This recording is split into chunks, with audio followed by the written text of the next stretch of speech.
Sometimes there are very interesting stories that grab the headlines. Today is really an ace opportunity because it combines two of my pet hates. One is that people are not taking the whole idea of education seriously enough, and two, there's a man who I think should have resigned long ago who is at the heart of this particular venture. So there are my two pet peeves, let's say. Hate is too strong a word.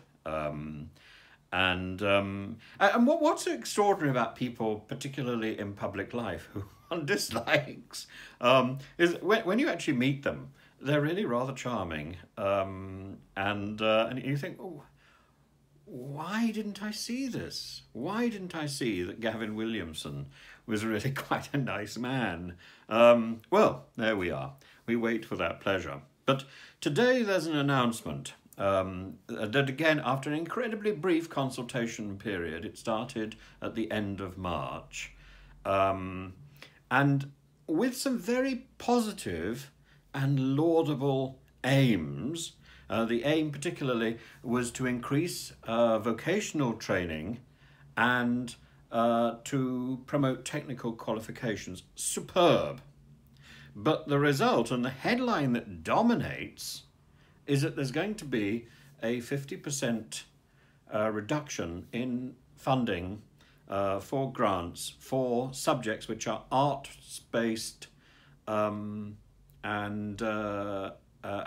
crafts-based, like art, like drama, and strangely, archaeology. I don't understand where this comes from. Now, to its credit, the Department of Education says, and I have to quote very carefully, I've got it written down here, so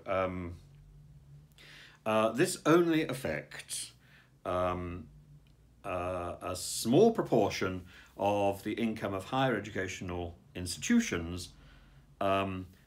It only affects a small proportion of these institutions, but there is a principle at stake. And it's a principle that is not party political, because I remember, for example, talking to Jeremy Corbyn's brother about this a long time ago. So people from both the Conservative Party and the Labour Party believe there is a hierarchy of subjects which are worthy and which are less worthy. So what Gavin Williamson does in the preamble to this particular document is to say that subjects like nursing and medicine must be prioritised. We need more doctors, particularly at a time of pandemic. Actually, we needed more doctors beforehand. And so subjects like art and drama and these various crafty subjects are not to be prioritised. That's what he's actually saying. I think this is wrong. I think it misunderstands what education is. And it takes, in terms of philosophy, a sort of utilitarian view of education. And that is fundamentally flawed and something that we should be challenging. For example, we might ask the Prime Minister whether or not classics, which is the subject that he studied, Latin and Greek, at Oxford, whether or not classics is in fact a valid subject to study at university. Should it have funding? Should a classics department receive funding from the government? My answer is an unequivocal yes. Because classics is one of those subjects that trains the mind. Once you've done classics, you can apply yourself to almost anything. The same thing is true of my subject, which was theology. Not everybody who studies theology is going to automatically make it into the priesthood or the church or the rabbinate or whatever. Indeed, I have some great friends who studied theology and were committed atheists at the time and remain so. What is the point of an atheist studying theology, one may say? Because theology, classics, English literature, drama, art train us to look at things critically. And that's a great training, a great education for the rest of life. And now, we use the term education and training almost synonymously, don't we? And there's a great debate that I remember as, so when I was leading a department in Russia for teacher training. What is the difference between training a teacher and educating a teacher? I think I would hesitate to use the term training, because what you want to do when you are encouraging student teachers to go into the profession is to develop a way of thinking where they are constantly re-educating, constantly retraining. If you look on the internet, there's a distinction is made between education and training. So education, it says on the internet, is about theory, and training is about skills, learning a particular task. So maybe if you've learned how to lay bricks, you may have to go back and retrain and learn how to do concrete. Education, I think, is once you've learnt one skill, you can apply yourself and teach yourself another skill, or you can get training for another skill. You can sense that you have a hole that needs filling, that you need to do more work. Education, really, whatever the subject, it's like you're entering a house and you have to choose which doorway you go through.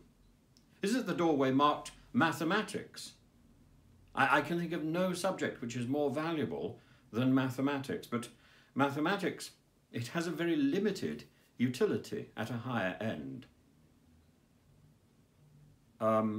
Law, somebody who studies law, ideally they can apply that knowledge. They might, for example, start off doing one type of law and then learn how to do another. The legal mind, the way to dissect something. I think one of the great things I learned studying theology is how to hold two irreconcilable views comfortably at the same time. It's a skill that I daily consider to be the greatest thing that I learned while I was at university. I don't remember many of the details of my courses, but I certainly remember learning that skill and waking up one morning and thinking, my goodness, I know how to argue how to argue for something that I don't believe in. I know how to hold a view that I don't support. It's very valuable, so I can see why there are, for example, I believe 4 current members of Parliament in Britain who studied theology at university. Not a surprise to me.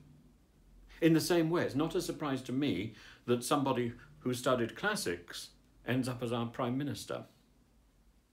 Because classics, again, is about thinking carefully, thinking through a problem. More than that, it's doing it in more than one language.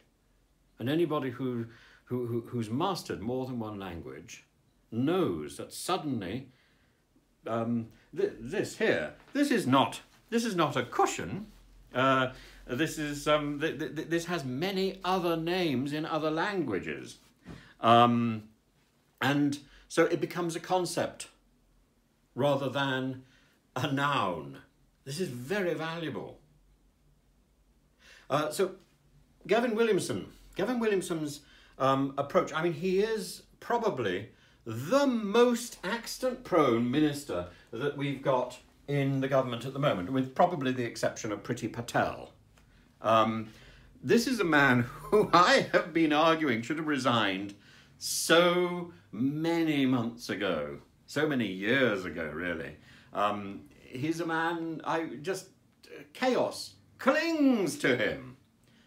And here he is, putting forward something that is fundamentally flawed.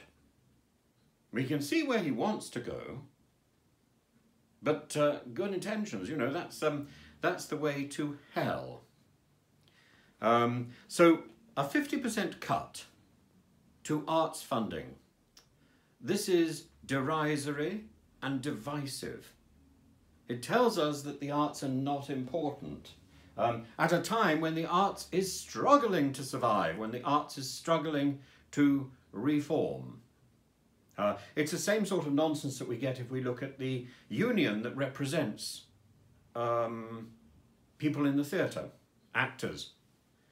It's now headed by a young lad called Paul Fleming.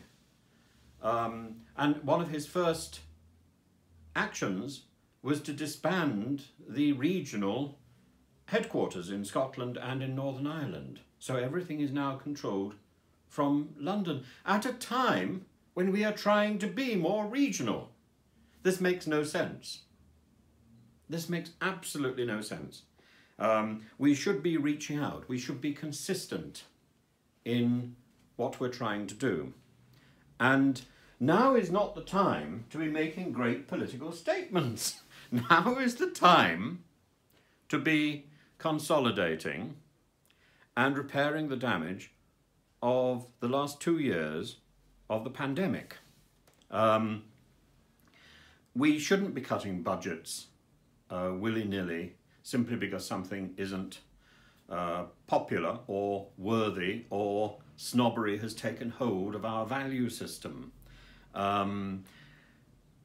We shouldn't be allowing a master of chaos to continue creating nonsense.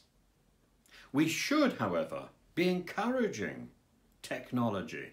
We should be encouraging different forms of intelligence and celebrating different forms of achievement. I think there's knee-jerk response to education by the current Secretary of State for Education in the UK is another disaster that he and we will live to regret. So anyway, at the moment, do check out all the details in the press as they emerge. As I say, I think we will find that the actual funding probably is less significant than the core change, than the assumption behind it, which is that some subjects are more valuable than others. I think if somebody is going to take the time to go into tertiary education, if somebody is going to commit themselves to a university education, then they should be saluted and supported by our government, by our country, and any subject which is pursued with conviction, with hard work, is good. And yes, there are some jobs that we need to fill, and what we should be doing is making sure that they are filled, not at the expense of others.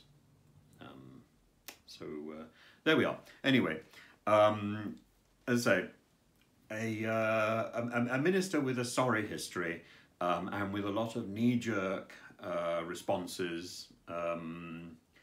So maybe this is a final twitch from a deeply accident-prone man. So maybe we can start counting the minutes until Gavin Williamson finally resigns. If you want to subscribe, please subscribe to my channel. You can see the subscribe thing below here. I believe there's a bell. I've never really found the bell myself, but maybe you are cleverer than I. So please ring the bell, and then you will constantly be told when I'm saying something and when I'm not saying something. There we are. Thank you.